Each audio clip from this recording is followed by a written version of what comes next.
గుడ్డివాడే, and he is half blind. ఇలాంటి అద్దం గుడ్డివాడైనటువంటి వానికి ఈ యొక్క పవిత్రమైనటువంటి యొక్క దృశ్యం ఏ రీతిగా గుర్తించడానికి వీలు? The one who is half blind can never know the sacred things. కనుక వేదాంతం అనేటువంటిది అందరికీ సాధ్యం కాదు అర్థం చేసుకోవటానికి. It's not given to everybody to know Vedanta. కానీ వేదాంతంలో ఉండినటువంటి యొక్క పవిత్రత దేని ఎందుకును లేదు. The quality and the intensity of the sanctity of Vedanta is ఒక్కొక్క not noted శ్లోకంలో anywhere. చక్కగా వర్ణించి చూస్తే, విచారణ చేసి చూస్తే దాంట్లో ఘనమైనటువంటి ఆనందం ఉంటుండాలి. If you investigate and inquire each sloka, you find the boundless. దాని గురించి మనం వర్ణించాలనుకుంటే సముద్రం యొక్క నీరంతా కూడాను ఇంకుగా మార్చినా కూడాను చాలదు. Even if you transform the entire oceanic water into ink, you cannot interpret single sloka. గొప్పతనం ఉంటుండాలి ఒక్కొక్క శ్లోకంలో. That is the greatness of each sloka. అలాంటి శ్లోకాల లోపల వీడు సరైనటువంటి దాన్ని అర్థం చేసుకోలేక దురదృష్టవంతుడై శోకంలో మునుగుతున్నాడు. That's inner meaning of shloka is not understood, and therefore he drowns in shoka or misery. కనుకనే శోకానికి మునిగినటువంటి వానికి శ్లోకం యొక్క విజయం అర్థం కాదు. The one who is miserable in shoka cannot understand shloka, the canto of Upanishad. కనుకనే వాల్మీకి చెప్తూ వచ్చాడు. Valmiki went on declaring, అయ్యా, sir, నా యొక్క విద్యనంతా కూడాను వాల్మీకి రామాయణంలో నిరూపించాను. all these things are clearly demonstrated in my composition. ఆ వాల్మీకి రామాయణంలో ఉండినటువంటి యొక్క అంతరార్థము ఇట్టిది అట్టిదని గుర్తించడానికి వీలు కాదు. It's not possible to estimate the inner significance of Ramayana. కేవలము నిజమైనటువంటి శక్తి కలిగినటువంటి దైవత్వాన్ని ఎవరు కనుక్కోగలరు? Who can understand the true divinity? శక్తి కలిగినటువంటి భక్తులే కనుక్కోగలడు. Only a powerful devotee can know. అనంత శక్తి కలిగినటువంటి దైవత్వాన్ని, The divinity that is infinite. అల్పత్వంతో కూడినటువంటి మానవుడు ఏ రీతిగా గుర్తించడానికి A వీలు? low-minded, mean-minded man cannot comprehend nor estimate. కనుక ఇది సాధ్యం కాదు It's not possible. అని విశ్వామిత్రుడు చెప్పాడు. And so Vishwamitra సరే, says, ఈయన తీశాడు. తక్షణమే జనకుడు తన బిడ్డను వెంట పెట్టుకొని మాల తీసుకొని వచ్చాడు. and immediately Janaka came over there and Sita was there with the garland. నాయన, Look here, నా యొక్క వాగ్దానం ఇది. this is my promise. ఈ యొక్క శివధనుసుని ఎవరు వంచుతాడో, ఎవరు ఎత్తగలడో అతనికి నా యొక్క కుమార్తెనిచ్చి వివాహం చేయాలని నా సంకల్పం అన్నాడు. Janaka said, this is my decision. Who will be able to lift this Shivadhanus and break it would be given in marriage to my daughter. సర్వోహితే రతః అది ఉండాది ఒక నారదుని లోపల, ఒక రాముని లోపల. And one should have this quality that he should wish for the well-being of servo all Guna creatures. సంపన్నః, servo Guna సంపన్నః. He should have all virtues, gunas. అలాంటి పవిత్రమైన గుణములు కలిగినటువంటి వాడు ఇక్కడ వచ్చాడు. The person with sacred virtues is right here. ఆ పవిత్ర గుణములకు ఏది లక్షణములు? How do you know them? జనకుడు వచ్చి ప్రార్థిస్తుండగా When Janaka was praying, ఇతను చెప్పాడు, he said, Janaka Maharaja, "Oh Emperor నేను Janaka, వివాహమునికి ఇప్పుడు నేను సిద్ధం లేదు. I am not prepared to marry now. నా తల్లిదండ్రుల యొక్క ఆజ్ఞ నాకు కావాలి. I need the command of my ఆ parents. తల్లిదండ్రుల యొక్క ఆజ్ఞ లేనంత వరకు నేను ఆమె ముఖం కూడా చూడను." Without permission of my parents, I don't look at the face of Sita." చాలా కృంగిపోయాడు జనకుడు. Janaka felt so ఏమిటి sad. పిల్లవాడు ఇట్లా మాట్లాడుతున్నాడే? How is this youngster ఈ is speaking కాలంలో like పెళ్లి చేసుకుంటామంటే అన్ని మర్చిపోతారు, తల్లిదండ్రుల ఆజ్ఞ ఎక్కడ ఉంటాయి? And whereas these days they don't need any parents' permission.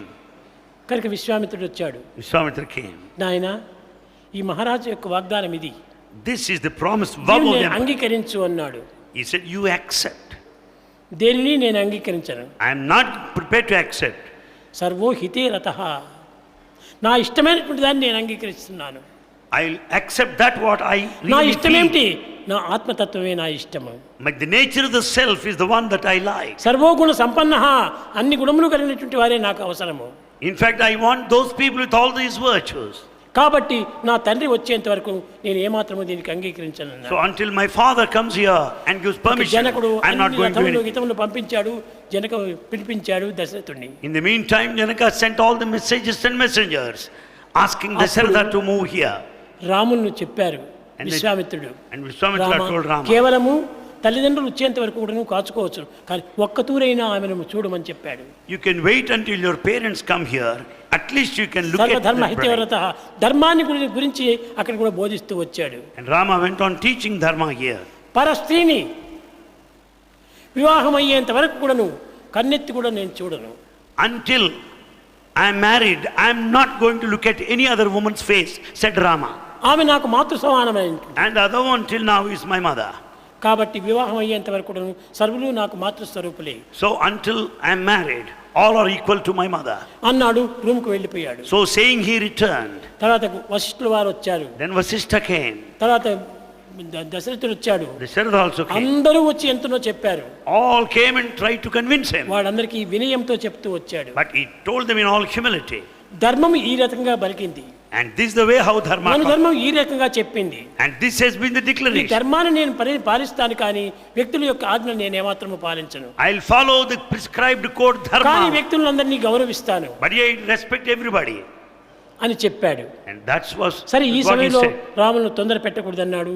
విశ్వామిత్రుడు కూడా నోరు మూసుకున్నాడు. And Vishwamitra kept quiet as he could not convince Rama. 3 దినములు అయిన తర్వాత వచ్చినారు ఇతను 3 days passed and the pair Dasharatha. అయోధ్యుడు వచ్చాడు. అయోధ్య నుంచి They వచ్చారు. came from Ayodhya. అయోధ్య నుంచి అందరు కూడా వచ్చి వశిష్ఠుల వారు కూడా వచ్చారు. Vasishtha also was there.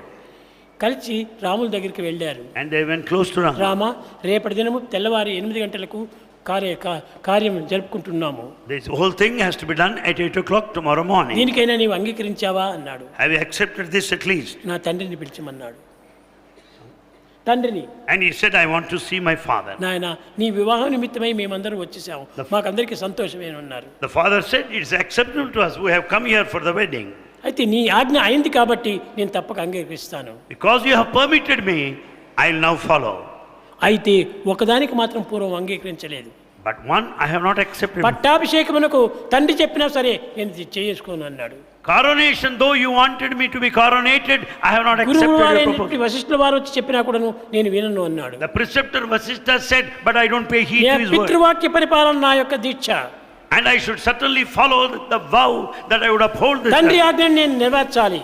I should follow the command of the father. కేవలం మీ ఆజ్ఞలంతా నేను నెరవేర్చు పోతే నా తండ్రికి అగౌరవం చేసిన వాడిని అవుతాను. If I follow the command of others, it would be disrespect to my అట్టి father. అగౌరవం నా తండ్రికి నేను ఇప్పించను. Well, I don't want to put my ఈ father to రాజ్యమే నాకు disrespect. అక్కర్లేదు. I don't want this ఈ kingdom. పట్టాభిషేకం అవసరమే లేదు. I don't want the throne. నేను అరణ్యానికే వెళతాను I'll go to the forest. అని చెప్పాడు. That's what he said. కానీ పెండి విషయంలో మాత్రం తండ్రి ఆజ్ఞను శిరసావహించాడు. But in respect of marriage, he followed the command of the father. అన్నీ జరిగినాయి. Everything happened. వివాహం జరుగుతుండాది. The marriage was going on. తెరగట్టారు. And there's a తెరగట్టిన తర్వాత ఇక్కడ ఎవరిని చూడుకోకూడదు. until then, no one should see each other. తెరను తీసేటప్పటికి అమ్మాయిని అబ్బాయి, అబ్బాయిని అమ్మాయి చూడాలి. And after the curtain is removed, the bridegroom can look at the bride, so also the bride can look at రాముడు the మాత్రమే bridegroom. గొప్పవాడు కాదు, సీత కూడా గొప్ప గుణవంతురాలే. Sita is also virtuous and noble lady. ఆ తెరను తీసేటప్పటికి ఆమె కూడా రామును చూడలేదు. And she too did not see Rama before. రామును సీతను చూడలేదు. And Rama didn't look at her. ఏం చూస్తున్నారు ఇంక వాడు? What is that they're looking at? కేవలం భూమిని చూస్తున్నారు. They're watching only the ground. అప్పుడే విశ్వామిత్రుడు వచ్చాడు. Then came Vishwamitra. నాయనా, ఈమె భూజాతనే. Look here, she's the daughter of mother. భూమిని చూస్తున్నావు, భూమిలో పుట్టినటువంటి ఆమెను చూడటం లేదే. You are watching the earth, the mother, but you are not watching the daughter. చూడలేదు అప్పటికి కూడా. But yet, కారణం ఏమిటి? వివాహం కాలేదు. what is the reason? వివాహం కాక పూర్వము పరస్త్రీని చూడటం మహాపాపం అని రాముడి యొక్క దీక్ష. It is the decision of Rama to look at the face of any other woman before marriage is worse to the sins. అప్పుడు ఇంకా అన్నీ జరిగిపోయింది. అందరూ తల్లిదండ్రులు అందరూ వచ్చి ప్రోద్బలం చేయటం చేత చూచాడు. Because of the force of the parents, after obtaining their permission, he ఈ just looked విధంగా at her. మహనీయుల యొక్క దీక్షలు అంత పవిత్రమైనటువంటి దీక్షలుగా ఉంటుంటాయి. That was the determination, the strong determination. దేనికి తగినటువంటి అర్హత దానికి ఉండాలి. Each one has got its own eligibility. భర్త చాలా గొప్ప గుణవంతుడు అయినప్పటికీ భార్య కాకుండా పోతే ప్రయోజనం లేదు. The husband may be virtuous and great, if the wife is not, it is useless. భార్య గుణవంతురాలుగా ఉండి భర్త గుణవంతుడు కాకపోతే అది కూడా సరైనటువంటి If the wife is virtuous and if husband is not, it is also గుణవంతులు useless. గుణవంతులే కావాలి. So both of them should be virtuous. ఈ సబోధులకే కావాలి.